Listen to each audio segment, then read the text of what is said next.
বিকেলের শেষ আলোটা ধীরে ধীরে মিলিয়ে যাচ্ছিল। রাহাত অনেক দিন পর তার বন্ধু সায়নের বাড়িতে বেড়াতে যাচ্ছে। ছোটবেলার বন্ধুত্ব, কিন্তু অনেক দিন যোগাযোগ ছিল না।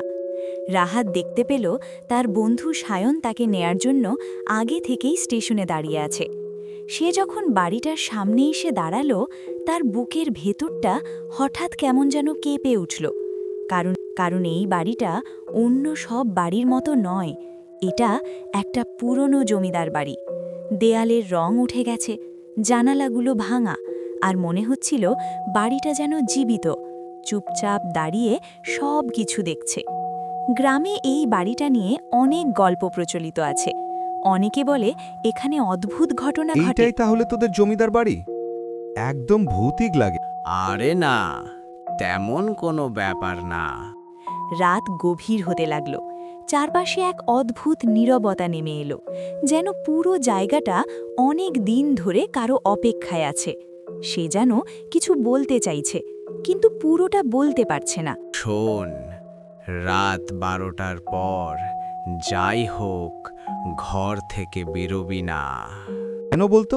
এমনি, তেমন কিছু না। রাত ঠিক 12টা বাজতেই পুরো বাড়িটা যেন এক মুহূর্তে নিস্তব্ধ হয়ে গেল। হঠাৎ করেই রাহাতের ঘুম ভেঙে গেল। সে শুনতে পেল কারো ধীরে ধীরে হাঁটার শব্দ। সে দরজা খুলে বাইরে তাকালো, কিন্তু করিডোরে কেউ নেই। রাহাতের শরীর কাঁপতে শুরু করল। সে দ্রুত সায়নের ঘরের দিকে। সে ভেতরে ঢুকতেই দেখল সায়ন বিছানায় বসে আছে, কিন্তু কিছু একটা ঠিক লাগছিল না। মনে হচ্ছিল এটা সেই আগের সায়ন না। তুই কি বাইরে হাঁটছিলি? আমি তো কোথাও যাইনি। হঠাৎ ঘরের বাতাস ঠান্ডা হয়ে গেল।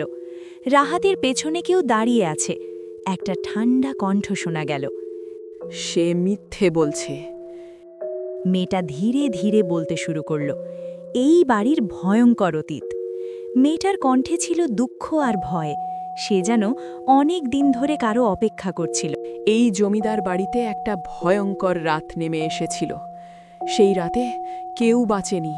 চিৎকারে ভরে গিয়েছিল এই দেয়ালগুলো। আমি আর সায়নও তাদের একজন। আমাদের আত্মাগুলো এই বাড়ির সাথে আটকে গেছে। কেউ যেতে পারে না, কেউ মুক্তি পায় না। এবারে তুইও যেতে পারবি না।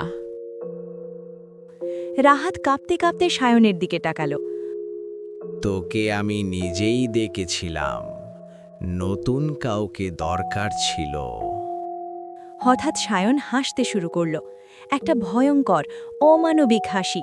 সে এমন এক জায়গায় এসেছে যেখান থেকে ফিরে আসা সহজ না।